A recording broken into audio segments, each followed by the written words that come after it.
অধিনায়ক লিটন দাসের ব্যাটে ভর করে দাপুটে জয়, হংকংকে রীতিমতো উড়িয়ে দিল টাইগাররা। এশিয়া কাপের প্রথম ম্যাচেই রেকর্ড বুক এলোমেলো করে দিলেন ফর্মের তুঙ্গে থাকা লিটন। এক হালিরও বেশি রেকর্ডে নতুন করে নিজের নাম লেখালেন টাইগার কাপ্তান। দলের প্রতি নিবেদিত প্রাণ লিটন নাকি নিজের রেকর্ডেরও খোঁজ রাখেন না, তবে তার দারুণ এই কীর্তিগুলো ভক্ত হিসেবে আপনি দেখে নিতে পারেন এক নজরে। বৃহস্পতিবার এশিয়া কাপে নিজেদের প্রথম ম্যাচে হংকংয়ের মুখোমুখি হয় বাংলাদেশ দল। তাসকিন, তানজিম সাকিব, রিশাদরা শিকার করেন 2টি করে উইকেট।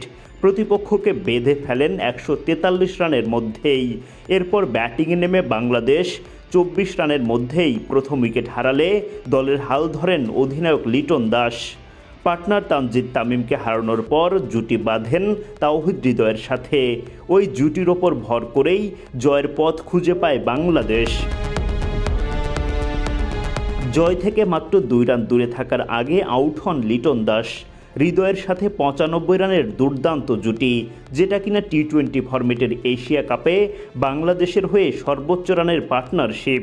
9 বছর আগে 2016 সালে শ্রীলঙ্কার বিপক্ষে করা সাকিব সাব্বির জুটির 82 রান টপকে যান তারা। হংকংয়ের বিপক্ষে ব্যাটিংয়ের সময় আইসিসি স্বীকৃত ক্রিকেটে 19,000 রানের গণ্ডি পেরিয়ে যান লিটন। অন্য এক পরিসংখ্যানে মাহমুদুল রিয়াদকে ছাড়িয়ে গেছেন টাইগার কাপ্তান। আন্তর্জাতিক টি-20তে লিটনের রান সংখ্যা এখন 2,496, যেটা কিনা শীর্ষে থাকা সাকিবের 2,551 রানের পর দ্বিতীয় সর্বোচ্চ। এই এশিয়া কাপেই সাকিবকেও ছাড়িয়ে যাওয়ার সুযোগ পেতে যাচ্ছেন লিটন।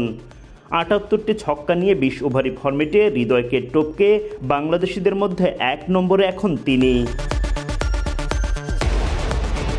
জয়ের কাছাকাছি এসে আউট হওয়া লিটন 39 বল খেলে 6টি 4 ও 1টি ছক্কায় করেন 59 রান, স্ট্রাইক রেট 151। টি-20 ফরম্যাটের এশিয়া কাপে তার করা এই 59 রানের ইনিংসটা এখন বাংলাদেশিদের মধ্যে দ্বিতীয় সর্বোচ্চ।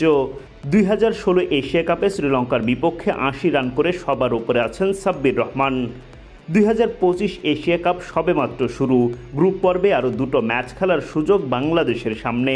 সুপার 4-এ গেলে আরও 3টা ম্যাচ পাওয়া যাবে। ফাইনালে গেলে তো সুযোগ বাড়বে আরও। ফলে সবগুলো সুযোগ লুফে নিয়ে লিটন এমন রেকর্ড গড়তে থাকুন, সেটাই তো তার ভক্তদের প্রত্যাশা।